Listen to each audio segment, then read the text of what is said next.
प्रणाम। मैं प्रवीण पांडे और आप देखना शुरू कर चुके हैं पंडित जी। हमारा आज का विषय है, अगर हमें किसी मंत्र का संकल्प लिया है माला से जपने के लिए, तो क्या उस मंत्र को अजपा जप के माध्यम से जपा जा सकता है या किसी और मंत्र को अजपा जप के माध्यम से जपा जा सकता है या नहीं। ये प्रश्न आया था छोटू आदित्य जी के तरफ से। तो चलिए आज हम जानते हैं इसी संबंध में कि अजपा जप के माध्यम से क्या हम कोई लिया हुआ संकल्प या जिस अनुष्ठान में हम बैठे हैं उसको भी जप सकते हैं या नहीं। ये उन लोगों के लिए बड़ा इंपॉर्टेंट वीडियो होने वाला है जो लोग किसी साधना या अनुष्ठान में बैठे हुए हैं। तो बिना विलंब किए वीडियो की शुरुआत करते हैं और जानते हैं आज के विषय के बारे में।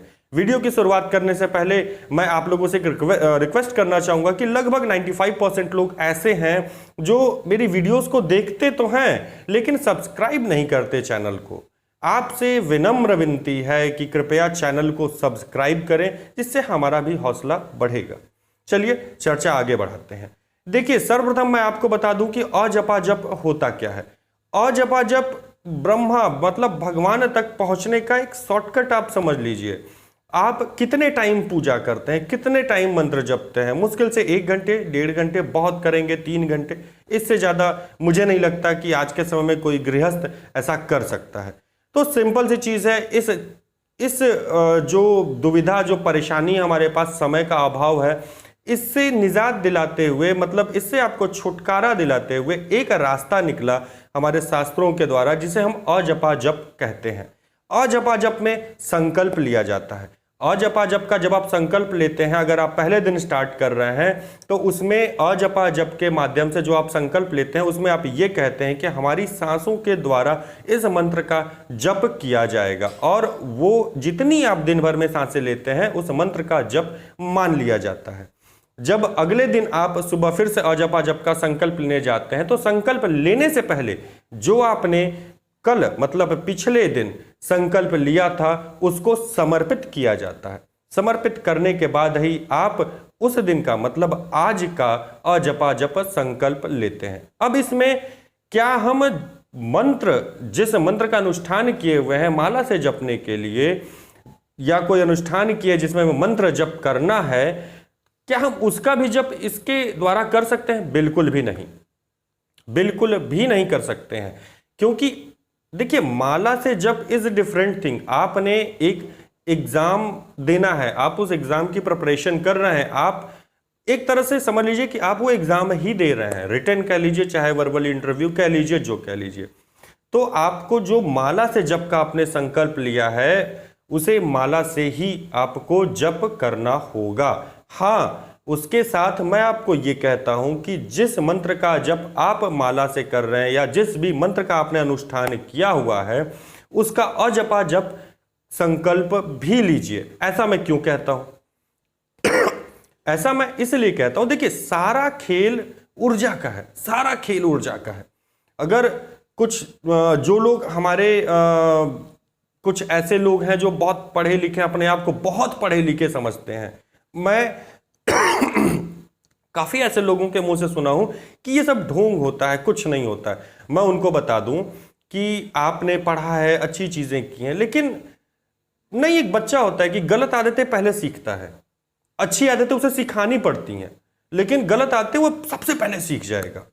तो यही होता है एक उस व्यक्ति के साथ जिसको ये भ्रम हो जाता है कि उसे सब कुछ, हर चीज का ज्ञान हो चुका है, उसे अच्छी चीजें सिखानी पड़ती हैं। तो भैया मैं आपको बता दूं कि हमारा आध्यात्मिक जो जगत है वो भी यही कहता है कि ये सब वाइब्रेशन का खेल है और यही आपका साइंस भी कहता है। समझे, आपका साइंस भी यही कहता है कि मंत्र जब से वाइब्रेशन होती है। ओम, क्यों कैंसर पीड़ितों के लिए ओम शब्द का उच्चारण, ओम नाद का उच्चारण रामबाण बोला गया है? क्यों ऐसा कहा जाता है? क्यों सूर्य नमस्कार के साथ में अलग अलग मंत्र बोले जाते हैं? क्यों उनके हर एक पोजीशन की एक अलग मंत्र होता है? क्यों हर एक योग का एक अलग मंत्र होता है? ये इसलिए होता है कि आप फिजिकली तो अपने आप को ठीक कर ही रहे हैं, इंटरनली भी, और आप मतलब आध्यात्मिक रूप से, इसे आप इस तरह समझिए, आध्यात्मिक रूप से भी आप अपने आप को सही कर लेते हैं मंत्रों के द्वारा। जब आप किसी भी मंत्र का जप करते हैं तो वो एक वाइब्रेशन उत्पन्न करता है। जिससे एक सुनियोजित ढंग से हमें लाभ मिलता है साइंस की भाषा में, और हमारे आध्यात्मिक भाषा में हम जो हमारा संकल्प है हम उसके करीब पहुंच रहे होते हैं। तो मेरे ख्याल से मुझे लगता है कि आपको ये समझ में आ गया होगा कि अजपा जप संकल्प मैं इसीलिए बोलता हूं कि आपकी ऊर्जा बढ़ सके। अगर आप मंत्र जप करते हुए अपनी ऊर्जा 20% पर डे बढ़ा रहे हैं, तो आप खुद ये सोचिए कि जब आप अजपा जप का संकल्प ले लेंगे, तो मुझे याद नहीं आ रहा है कि एक दिन में हम कितनी हजार सांसें लेते हैं। आप सोचिए कि उतने हजार आपने मंत्र जप किया है, आपकी ऊर्जा का लेवल क्या होगा। अगर आपके अनुष्ठान में जो आपने अनुष्ठान किया है उसमें बिना अजपा जप के आपके जो सक्सेस की चांसेस हैं वो अगर 40% है, और आपने अजपा जप के साथ में अगर वो अनुष्ठान के साथ अजपा जप के साथ अगर आप वो अनुष्ठान कर रहे हैं, तो आपके सक्सेस के चांसेस जो है 80% 90% तक हो जाएंगे। ये मेरी गारंटी है। सो अपने आध्यात्मिक विचारों पे, अपने आध्यात्मिक जगत पे, अपने शास्त्रों पे भरोसा रखिए। हाँ, उनका दुरुपयोग मत करिए। ये अच्छी चीज़ है कि आपने मुझसे पूछा, और मुझे बड़ी खुशी हो रही है इस टॉपिक पर वीडियो बनाने की। आज बेसिकली मैं एक और वीडियो बनाऊंगा जिसमें वो एक इसी से रिलेटेड प्रश्न है।